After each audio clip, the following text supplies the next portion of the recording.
Greetings and welcome to On the Brink Radio, broadcast number 277. This is Jeff Phillips Wefferson coming at you once again from the beautiful, chilly Central Highlands of Tasmania.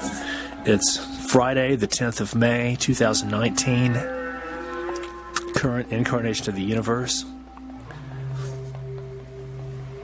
This show is about volcanoes, sacred sites of Mother Earth's birthing.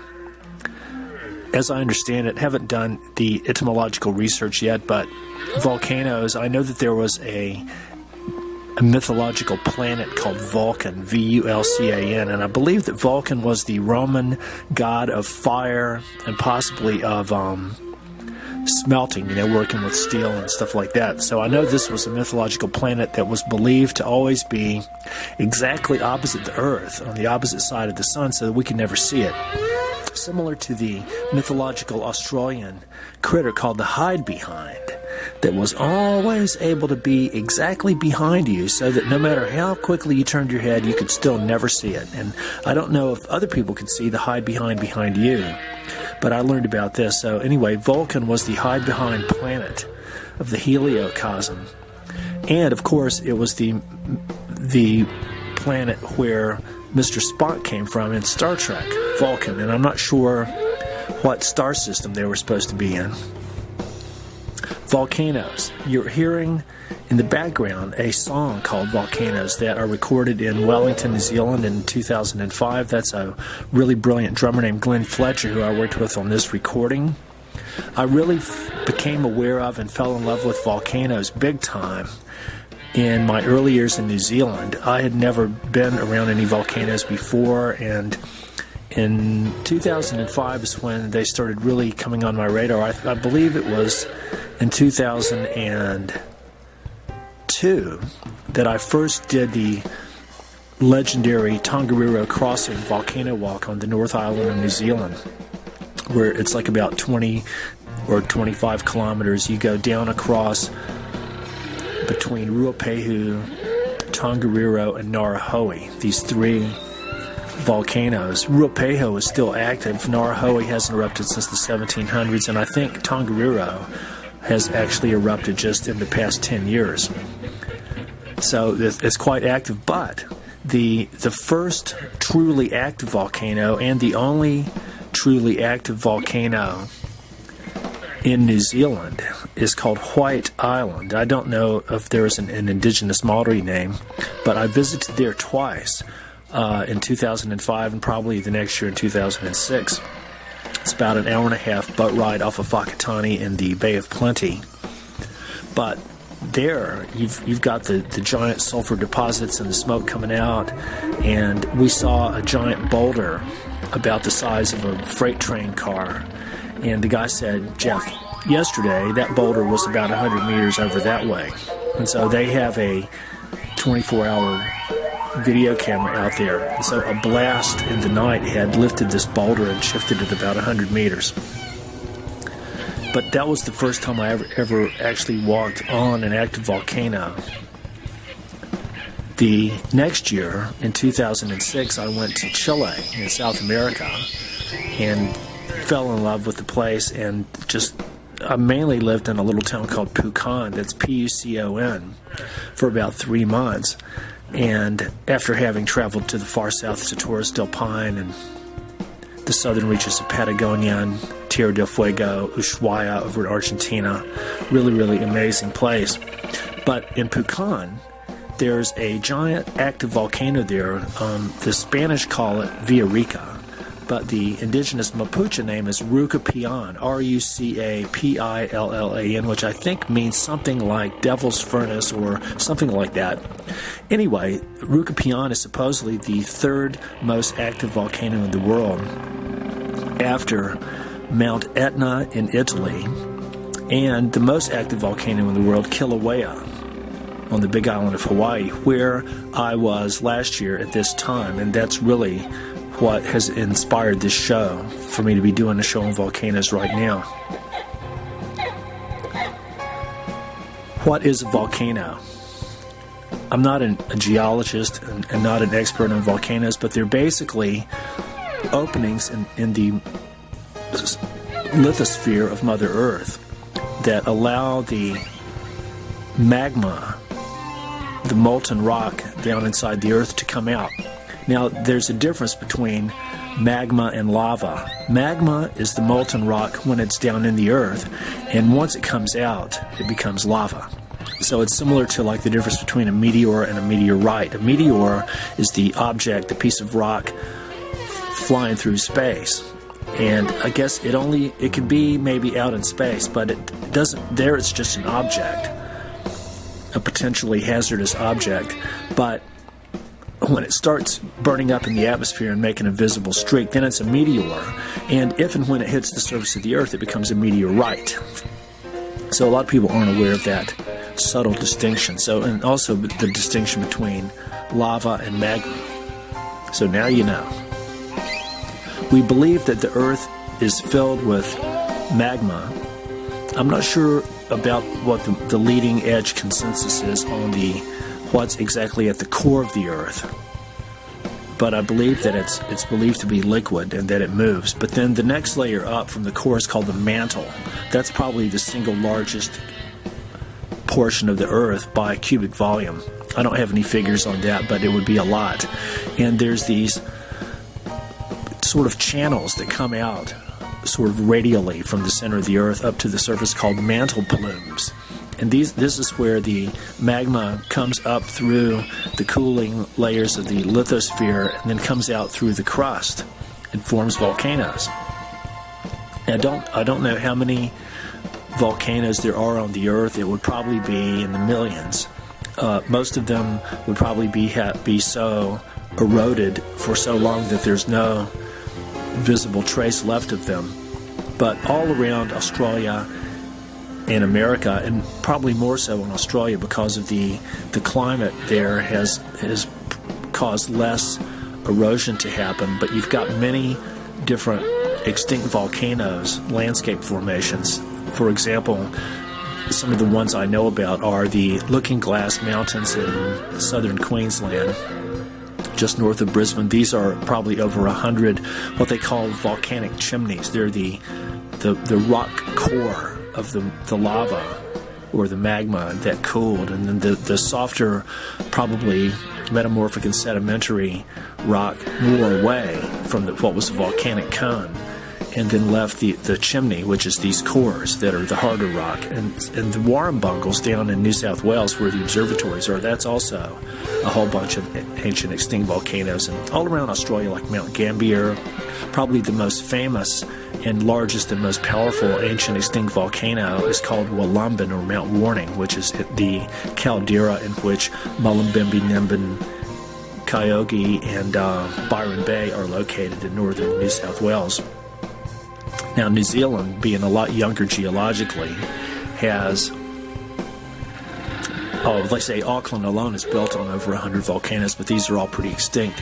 In the Auckland harbor out there, you've got Rangitoto, which is the newest volcano that came up through the sea only about 700 years ago, while Maori were living on the neighboring Motu Tapu Island.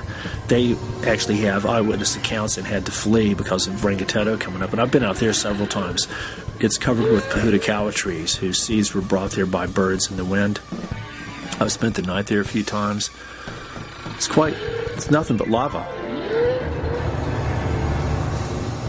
And then in 2014, I was re-navigated to go to the Big Island of Hawaii for the first time, and I'm eternally grateful for Australian immigration for denying my visa at that time, because that brought me to Hawaii, and it's an extraordinarily beautiful, powerful place.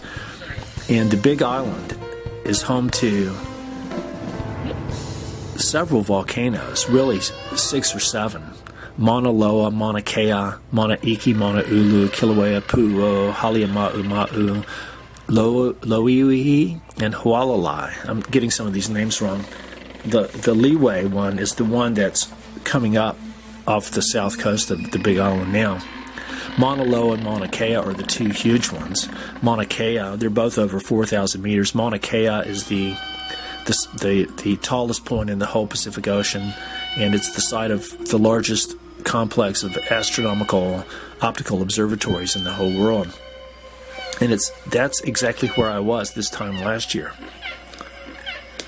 So volcanoes are actually openings where the magma comes out to the surface of the earth and it cools and it creates lava flows. And this is one of the ways, or probably the most evident way, in which Mother Earth actually is giving birth to new land. I don't know a better way to describe it than that. I'm not sure in what other ways Mother Earth would give rise to land. It seems like the lava is actually the creation of soil from something that's not soil. But you've got the body of Mother Earth is basically rock, and always was, and it's what we're made of. The Hina Arhu Orna, the first ancestor, which contains the blueprint of life, according to the Waitaha of New Zealand. I learned that from Barry Brailsford. But the lava comes out and it cools and it forms soil.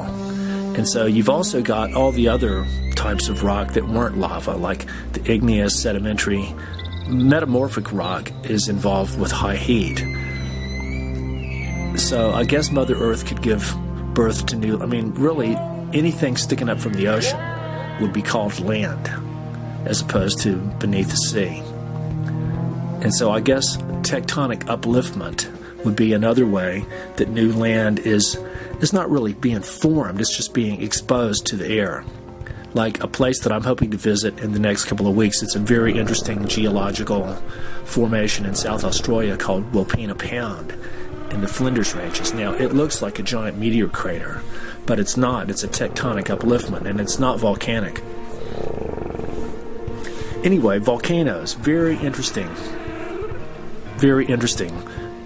places that volcanologists like to study, and the Kilauea volcano is probably the most studied one on the whole Earth, not only because of its accessibility, but because of the types of eruptions that they have are quite slow and gentle. They're not the explosive ones where the whole top of the mountain blows off like in South America or Indonesia.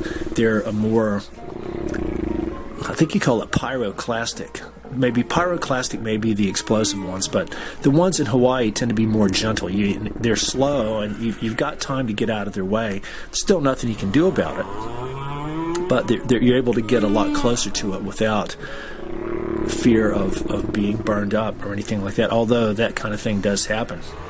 Now, volcanoes are very interesting. There was a Russian scientist who I've just learned about this past year from my friend Julia from Russia on the South Island of New Zealand, who is a professional geologist as well as an amazing therapeutic massage specialist. But she told me about a Russian scientist named Evgeny, that's Evginy, Marhinin, Marhinin. Evgeny Marhinin was a Russian volcanologist who did some revolutionary research about the origins of life in volcanoes, which is very, very, very interesting, because it relates to the work of an astronomer named Thomas Gold, who was at Cornell University. He also is responsible for giving Carl Sagan his first job. Thomas Gold was a brilliant scientist. He was an astronomer by profession, but he delved into many, many different areas. He would find a problematic issue that people in the specific fields weren't really making any progress with, and he would delve into it and come up with, many times, definitive solutions to the problems that they've been working on. Not always, but probably 9 times out of 10, he was right. And he apparently had the ability to piss off a lot of these people. They were the experts with the books and the textbooks and all the stuff, and the tenure at the universities. And he would go in there in a field where he had never actually studied. And he would just look at stuff and have an objectivity that specialists often lack, and come to very, really, very interesting conclusions. In his book called The Deep Hot Biosphere, he looks at this hypothesis of that the vast majority of life, the biomass of life on Earth, is not on the surface, it's not in the sea, it's not in the air, it's down in the soil and the rock. All these an infinite number of tiny little anaerobic microbes that don't need sunlight, they don't need oxygen, they don't use photosynthesis, they use these chemical processes for their nutrition. And this is also, they also can feed on the hydrocarbons which is what we mistakenly call fossil fuel. Coal is a fossil fuel because you can see it's made from the leaves of plants, but oil is not. Oil is the result of a geochemical process deep down in the Earth's mantle that's constantly going on, which means this is called the abiogenic hypothesis of hydrocarbons. The Russian scientists have known about this ever since at least the late 1800s, when Mendeleev, the guy who invented the periodic table, believed in the abiogenic origin of hydrocarbons. So volcanoes are also responsible for a lot of, I guess you could call it climate change, because I think that one volcano erupting is not going to cause climate change. It might cause weather disruption and stuff like that. Like, for example, Krakatoa back in the 1800s there in Indonesia, it spewed out enough smoke to darken skies around the world for years, but I don't think it really caused any major climatic disruption. But it's not the carbon dioxide that comes out of the volcanoes. A lot does come out, but it's not the carbon dioxide that has caused the weather disruption and climate change associated with volcanoes, and that may have been key elements in some of the mass extinction events that might have been, for example, planetary volcanism might have been triggered by a comet or asteroid impact. But it's not the carbon dioxide that caused the climate change, it's the smoke. It's all the visible. Carbon dioxide's invisible, and sure, it might have a degree of heat retention ability that's associated with the so touted ad nauseum, the greenhouse effect. But it's not the carbon dioxide from the volcanoes that ever had much of an effect. It's the smoke that blocks out the sunlight and chokes everything. So if the sunlight can't get through, that's going to make everything cool way down. And who knows what kind of gases volcanoes are responsible for. But a lot of sulfur dioxide comes out, and a lot of other highly toxic stuff. Oxides of nitrogen and sulfur are probably the two primary ones. I've also learned that lava flows can encode or store or register the magnetic polarity of the Earth's magnetic field at the time when they come out. So you can look at the different crystals or crystalline formations in different lava flows and tell what the Earth's magnetic field was at that time. And I know that, for example, if you take a compass and walk out across giant lava fields on Kilauea on the Big Island, your compass is constantly pointing in different directions according to where you are, because the lava flows are from so many different periods of time, going back millions and hundreds of thousands of years. So as you walk across different flows, you're going to register different magnetic polarities that were encoded into the lava, which I think this is really, really interesting. Some of the largest lava flows on the planet are, I think the biggest one is called the Deccan, D-E-C-C-A-N, the Deccan Traps in India, which covers hundreds of thousands of square miles, and it's like many, many, many miles deep. I mean, a massive amount of outflux of substance from inside the Earth. And then you've got the Columbia lava fields in the northwestern corner of the United States. So volcanic eruptions are associated with some or all of the mass extinction events, and primarily not because things got burned up with lava, but because of its effect on the atmosphere. But volcanoes are also where Mother Earth is giving birth to new land. And so now I'll tell the story of, in January of 2018, I went back to the Big Island of Hawaii. And when I got there, I'd already felt a very powerful and beautiful connection with Tutu Pele. That's Tutu Pele. Pele is the Hawaiian goddess of the volcanoes and of fire. When I first went to the Big Island in 2013, I saw some video footage on the plane of lava flowing into the ocean. And I was just so mesmerized by how amazingly beautiful it was. And I was very sad when I got there. a lava tube had collapsed and the lava was no longer flowing into the ocean. So I got to go up to Volcanos National Park, look down into the crater, but didn't get to see any lava. And then whenever I left the island, the lava started flowing into the ocean again. And it kept flowing into the ocean until probably December of 2017. And then just a few weeks before I went back again, it stopped again. So the second time, when I got to the Big Island, I was really determined to try to see some lava. So I played my flute and burned my sage and played my drum, asking Tutu Pele if she might be able to put on a little show for me while I was there. And as it turned out, she did.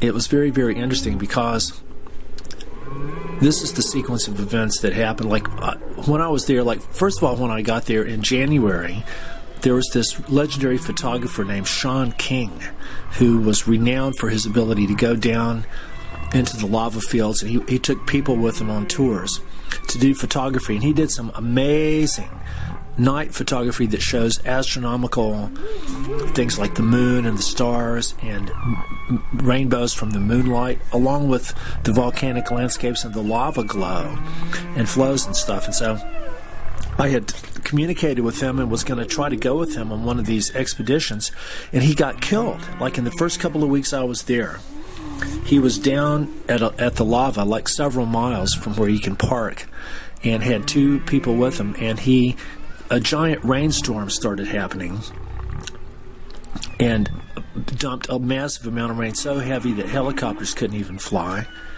And then it caused an expulsion of toxic gas that overcame him, and he actually died.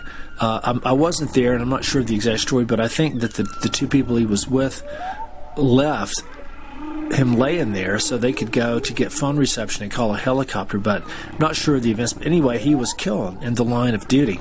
So I told myself I wanted to try to get close to the lava and do some photography. So my friend Kenny and I, a really cool friend who took me up to the volcanoes a couple of times, we had made a plan to hike up to the back of Pu'uoa, which is it's a 1,000-foot high vent that formed in 1985. We were going to walk up to it, coming the back way, because you've got to be careful where all these emissions are coming out of the ground. You want to be upwind from it all, and luckily the dominant wind pattern on the Big Island is the trades from the northeast, but it can shift. So anyway, we were mapping out a plan to do this, and we had gone up there to Volcanos National Park. I'd gone with my friends Adele and Jambay, and then Kenny and Bob and I made a trip up there on the 25th of April. And on the 25th of April, we went all the way to the top of Mauna Kea, the 4,000-foot peak that has snow on it a lot of the time. And in honor of being in a very, very, very powerful sacred place, a place that was off limits to just about anybody back in the days of the Polynesians, except for the most highly initiated leaders and elders. And even then, this would have been a long, long, long, arduous trek to get up to the top of that mountain with no vehicles and no roads.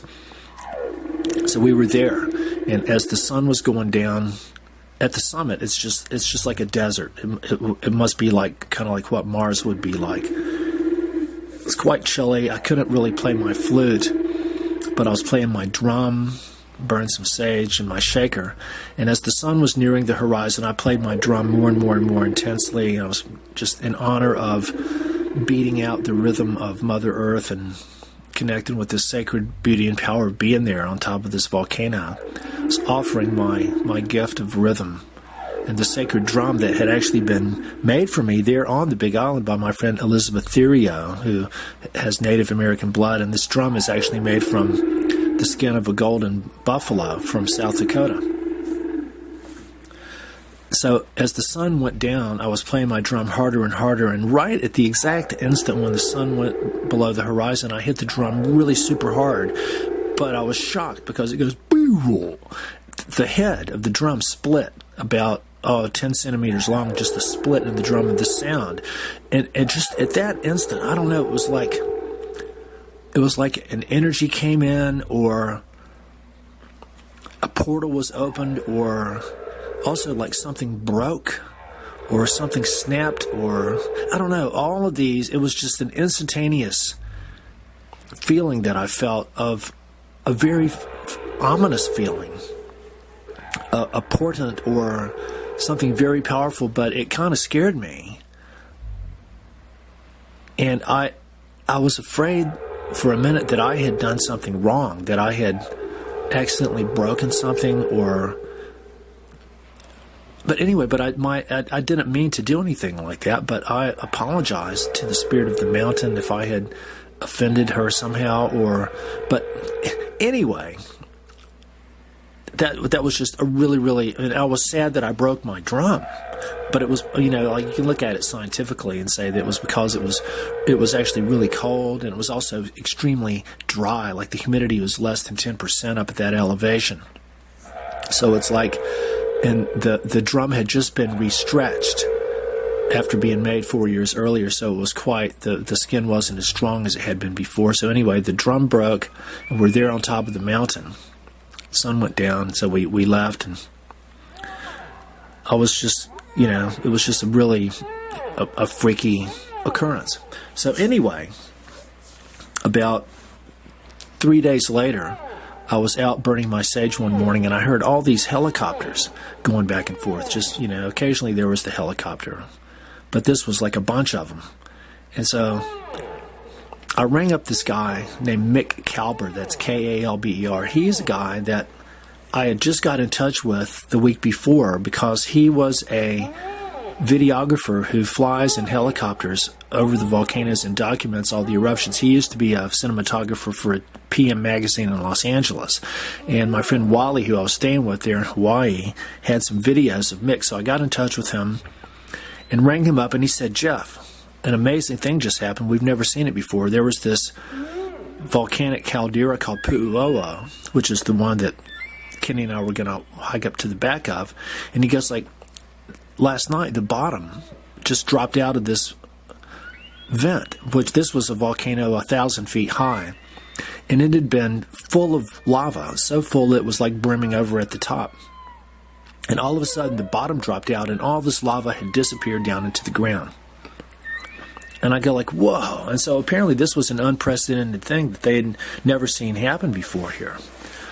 So this alone is a very significant event. So it disappeared down into the ground, but they don't know exactly where it's going to come out. And up at Kilauea, there's the Hawaiian Volcanoes National Park and the Hawaiian Volcano Observatory, the HVO, which is part of the U.S. Geological Service. So there's all these scientists there that are there all the time. But when this happened, it kind of set off a chain reaction of drawing scientists from other countries and other parts of the states to come and study what was going on. Now, this was just the beginning. This was the collapse of Pu'uo'o, probably on about the 28th of April. Then, 2 or 3 days after that, an even more amazing thing happened. The Halemaumau crater up at Kilauea, which is the lower crater, the giant Kilauea crater is like several miles across, and it's just like so huge. It's like a whole landscape. And there's an area where you can stand on the edge and look down in there and leave your little offerings for Pele. And Kenny and I had been up there at night and saw the glow. And we went down and saw the lava fountain shooting up 100 feet in the air, and this whole crater down inside there, it was filled up and almost starting to overflow out into the next level. So this was pretty unprecedented too. Well, anyway, about 3 days later, the bottom dropped out of that crater, and all that lava disappeared down into the ground. Now this is like, we're talking like a lot of lava. This is it's like a giant lake, but who knows how deep it is, thousands of feet. And all this disappeared relatively quickly down into the ground. And so then now, within less than a week, you've got 2 major giant reservoirs of lava or magma that suddenly disappeared down into the ground. Now this is an unprecedented sequence of events in the history of Hawaiian volcanoes. So then everybody's going like, whoa, where is it going to come out? And they figured it was kind of going to go downhill, which would be over towards where I was at Pahoa, which is the kind of the flow pattern of the last major flow that engulfed Kalapana in the 1990s, and where it would flow into the ocean. So anyway, a couple of days after that, which I think was about May 5th, around lunchtime, I was making some juice. And all of a sudden, a giant earthquake rocked the whole house, and I think it was like 6.4, 6.6, something like that. It was huge, and the whole house just shook, and my juicer was sliding back and forth on the counter for like 45 seconds. But I kept making the juice, and the electricity didn't go off, so I was able to make some quake juice, which was really, really good. But then people were running out of the house, and then when something like this happens, and even when it stops, you know that nothing's going to be the same from then on, because just the fact that it happened meant that there's probably going to be more, whether you want to call them aftershocks or other volcanoes or anything. So this was like, first my drum head broke, then the bottom dropped out of Pu'uo, then the bottom dropped out of Haleakala, then the giant earthquake happened. Then, about 3 days after that is when it started coming up out of the ground at a housing development called Leilani Estates, where I'd actually stayed with my friend Will La Paz in 2014. So these cracks started opening in the ground, fissures, smoke would come out, then lava started bubbling out, and then it started spewing out and it started shooting up in the air. And then eventually, over the next few weeks, 22 different fissures opened, lava started flowing. It started forming a cone, started burning up people's houses, and it started flowing down towards the ocean. And over the next 3 months, it went for 100 days. It flowed into the ocean, creating like a giant, what can really only be called a Mississippi river of lava that was in kind of an elevated channel, several tens of meters high, that flowed 10 or 15 kilometers to the ocean, and ended up, they were estimating that at full throttle it was delivering between 6 and 9 million cubic meters of magma per day out of these fissures. And it ended up creating almost 900 acres of new land, a whole new peninsula out into the ocean, and it destroyed over 1,000 homes, many of which were multi-million-dollar holiday homes of the well-to-do Southern Californian people. And over a couple of thousand, 2,000 or 3,000 people were displaced temporarily or permanently, and they were setting up shelters. And so it was a really interesting time for me, because I had already bought my plane ticket to leave Australia on the 14th of May. And part of me, the photographer and the adventurer in me, really wanted to stay and to try to get close to some lava so I could see it and photograph it. And Mick had already said he could get me up in the helicopter for half price, which was still going to be several $100. But you couldn't just go and access it, because all the roads were cut off. They even had National Guard out telling people to evacuate. And there was one of the most fucked up things I've heard of this whole thing was that criminals were dressing up as if they were National Guardsmen, but they weren't. And they were going to people's house and telling them to evacuate, and then when they were gone, they'd go and steal all their stuff. So I don't know how many times that happened, but anyway, there was a tremendous amount of socio-economic chaos that was just beginning. So the photographer in me and the volcano lover wanted to stay and get close to the lava, but the part of me that wanted to survive and be healthy and not have to deal with an inordinate amount of bullshit was actually glad to get on my flight on the 14th and go back to Australia. But I monitored it carefully, and I really want to thank Mick Kalber for his aerial video photography, and his friend Bruce Oromi, the still photographer. They went up almost every day for 3 months filming this incredible sequence of volcanic activity. And he shared with me several of his DVDs of previous eruptions, and then he's got his Vimeo channel that's got all the footage they shot. It's got like 3-minute segments from many of the days of this whole thing.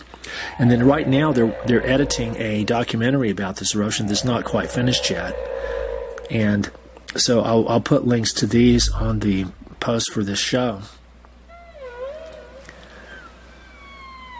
Very, very, very interesting. In my mind, the breaking of my drum head is part of this whole sequence of events. I'm not saying that there's any kind of causal relationship between them. In my mind, that's what synchronicities are. Carl Jung's book was called Synchronicity and a Causal Connecting Principle. So that's exactly what this is. It's connected in my mind. But that's where it all started. And Tutu Pele did put on a show, which is now, they're referring to it as by far the biggest eruption event in the modern history of Hawaii. That is, ever since Europeans have been there a couple of hundred years ago. There was a giant lava flow from Mauna Loa back in the 1980s that came within about 4 miles of Hilo. But apparently this one delivered a lot more lava or magma.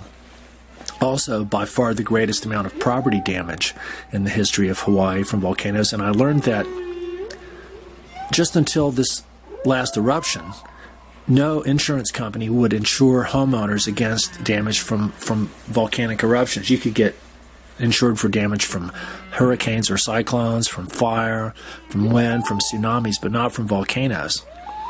Only Lloyd's of London, the ultra-expensive high-end insurance broker, would do it. But apparently they changed the laws in the wake of this because of the extremely over 1,000 homes were destroyed. Probably, I don't know how many billions of dollars worth of property. And it was actually funny or dismaying to me. I saw on Facebook there was these people that had a very huge, fancy, multi-million-dollar holiday home that just got totally destroyed. And they were complaining on Facebook about how Lloyd's of London was just taking so long to reimburse their loss. And practically they were going to Tutu Pele, how dare you destroy our beautiful holiday home with your stupid volcanic eruption. And I just wanted to go and slap these people upside the head with a lava brick and say, like, look, you're living on the most active volcano in the world. Every square centimeter of not only the Big Island, but all the other Hawaiian Islands, every square centimeter came from a lava flow. That's all that's here. You're on her land. You're lucky to even be able to live here. And I'm not sure how good of an idea it is to live on an active volcano. And not even just because lava can come out. That's probably the least of your worries.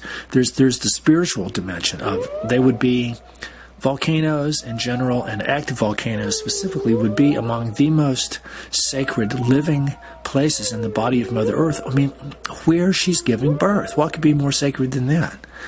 And to be able to witness this lava coming out and the whole process, even though I didn't see lava flowing personally, I've seen it secondhand, but I actually had the optimum viewpoint from being there during its inception and experiencing its beginning, but then being able to get out of there before the shit really hit the fan in terms of all the chaos and the relocations. And one of the biggest dangers is the gaseous emissions, specifically the sulfur dioxide, which is highly toxic. They even have alert levels up at Volcanoes National Park because it's constantly coming out up there. It tells you about the level of emissions and what the air quality warning is for that day. And it's constantly blowing over to the Kona side of the island, and it generates a phenomenon called VOG, V-O-G, or volcanic smog. It's pretty much a constant over there. It makes the sky hazy. Sometimes you can smell it. It makes people's nose burn and their eyes. But it's quite toxic. And I've even wondered if there may be not just respiratory, but also neurobiological or chemical or toxicity effects of constantly breathing very low levels of this stuff that might affect people's thinking. So that's something to look into. But anyway, I'll never forget one night when all this was happening. I was still there, and I was awakened at about 3 a.m. by a smell. I don't think I've ever been woke up by a smell before, but I smelled the smell and I go, oh my God, what is that? And I knew what it was. It was the smell of the volcano. It was the sulfur dioxide. But so, I mean, it was like the smell of death. Not like a rotting corpse, but it was just this gray, dark, dismal smell that deep in my genetic code, my genes knew what this was, because it made me feel that our distant ancestors knew this smell. They knew that if you could smell this, that it meant very serious danger was very close. And so at 3 a.m., I woke up, I smelled the smell, and I go, oh my God, the lava's coming close. And I went and looked outside and saw the stars being obliterated by smoke. And I go, oh my God. But then I realized that what had happened was the wind had shifted in the night and was blowing some of the smoke over toward us that would normally be going the other way. So the lava was about, well, I was relatively close, about 10 or 12 miles from where the lava was coming out. That was very freaky. But anyway, I'd really like to honor Tutu Pele and all the other volcano gods and goddesses and deities and divas. And I'd like to thank Tutu Pele for letting me be there to witness her beautiful show. And may she have many more beautiful eruptions. And one of my goals is to go back to the Big Island and to do some very serious photography in the spirit of Sean King. And also there's a photographer named Brad Lewis who's done some really cool volcano work. And Mick Kalber and Bruce Arumi, and get down in there and do some time lapse, like with astronomical subjects at night. This is one of my goals. I'm getting the gear together to do this right now. And there's some other volcanoes I'd like to visit. Rinjani is a very, very beautiful active volcano on the island of Lombok in Indonesia. I'd really like to go there. And Mount Etna, which they say is the second most active volcano in the world, it's in Italy.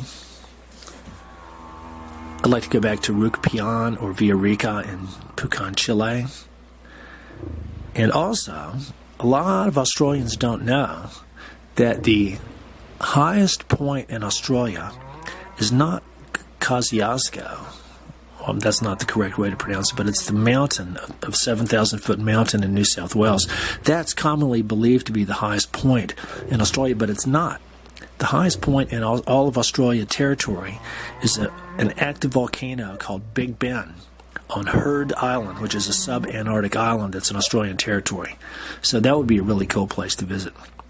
Also, you've got lots of active volcanoes all through Indonesia. You've got lots of them in Japan. You've got a lot of really active volcanoes in the Aleutian Islands connecting over to Russia there. And then you've got the chain of extinct volcanoes coming down the west coast of North America. You've got Mount Hood, Mount Shasta, Mount Baker, Mount Logan, Mount St. Helens. You've got Gorgiano Peak down near Los Angeles that's almost always obscured by smog from San Bernardino. But all these are, and you've got the Yellowstone caldera in Wyoming, which is a super caldera, it's like the whole place is a volcano, and I think that the ground is bulging there, so this could actually, I think there's a giant mantle plume coming up from down in the earth there. So who knows where other mantle plumes are, but all of the Hawaiian Islands are formed by what they call a conveyor. It's like as the Pacific plate shifts with respect to the mantle plume stays in the same place, delivering the magma up to the surface, but as it cools, it forms islands, kind of like cookies coming out. So first you've got Kauai, which is the oldest, and then the plate moved, and then you've got the other islands. So I'm not sure why it forms individual islands as opposed to one long island. So that maybe there's pulsations or rhythms in the amount of outflow relative to the motion of the tectonic plate. But it's very, very interesting studying all this, the how planets are actually giving birth. And so I think that probably we know that volcanoes exist on other planets. I'm not sure about our solar system. I don't know if volcanoes exist on Venus. I don't know if they exist on Mars. But other than that, I'm not sure how many of the other planets actually have what we believe to be land. I know that Saturn and Jupiter are what they call gas giants. And I'm not sure about Uranus and Neptune, what kind of surface they have. But anyway, it's very, very, very interesting to think about volcanoes. So this show is in honor of Tutu Pele. Thank you for letting me be there to witness your beautiful sacred birth process and all the other volcanoes on Mother Earth. And it's such an honor to be here now in honor of volcanoes, the sacred sites of Mother Earth's birthing. This is Jeff Phillips Wefferson signing off. Kia Manuia, that means live long and prosper in Rarotongan. Aloha.